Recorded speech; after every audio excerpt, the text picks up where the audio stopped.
মাশাআল্লাহ, সুন্দর লাগছে তো হিয়ারানিকে।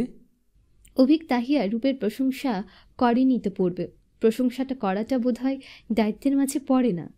আজই প্রথম প্রশংসার খাতা খুলে বসেছে, এতে অবাক হলো তাহিয়া।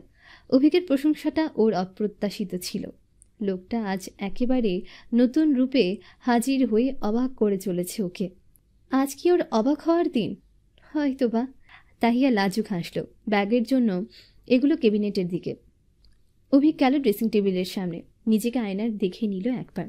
হাত দিয়ে ঝরঝরে চুল আঁচড়ে নেওয়ার সময় তাহিয়া বলল, আপনি আজ আবার সাদা পরলেন কেন? নিষেধ করেছি না সাদা পরতে? তীক্ষ্ণ অধিকার বোধ তাহিয়ার স্বরে।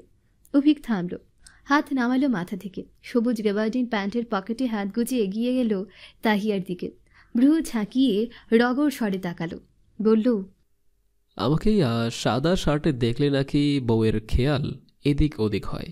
ভাবলাম আজ না হয় খেয়ালদের দিক ঠিকানা দেখেই নেই, আর কোন দিক দিয়ে যায় তাই পড়ে আসা।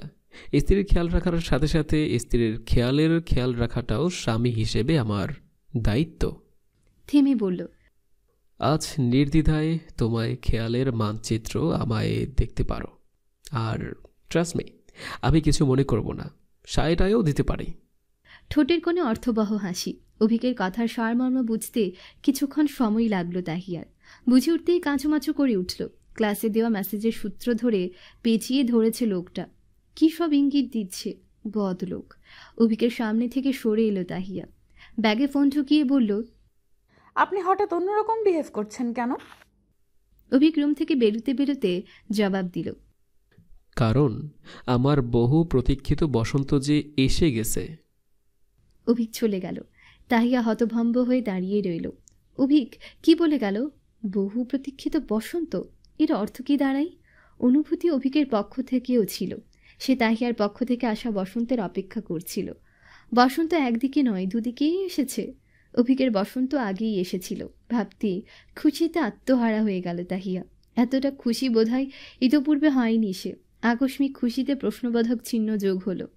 অভিকের পক্ষ থেকে অনুভূতি থাকলে এতদিন দায়সারা আচরণ করলো কেন? প্রকাশ করলো না কেন? ওর তো একটাবারও মনে হয়নি দায়িত্বের বাইরে ওর প্রতি অভিকের কোনো অনুভূতি আছে।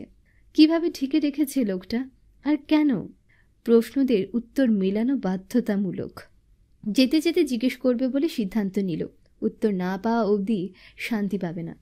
বসার ঘরে মাহমুদার সাথে কথা বলছে অভিক, তুহিনও আছে সাথে। তাদের আলাপচারিতার মাঝে উপস্থিত হলো তাহিয়া। চোখে মুখে উৎফুল্লতা, ঠোঁটের কোণে হাসি, সুখ সুখ ভাব বয়ে চলেছে সারা গতরে। তুহিন বোনকে পরখ করে অবাক হলো। এই তো কিছুক্ষণ আগে রেগে অগ্নি শর্মা হয়েছিল, অল্প সময়ের ব্যবধানে রাগ পড়ে গেল।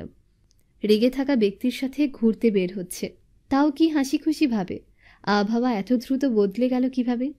তুহিন অবাক হয়ে ভগ্নিপতির দিকে তাকালো।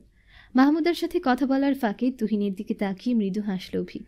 বুঝালো সব ঠিকঠাক। মাহমুদার সাথে কথা শেষ করে যাওয়ার সময় পাশাপাশি দাঁড়িয়ে কি বলে যেন হেসে উঠেছিল দম্পতি। দৃশ্যটা কি চমৎকার লাগলো তুহিনের।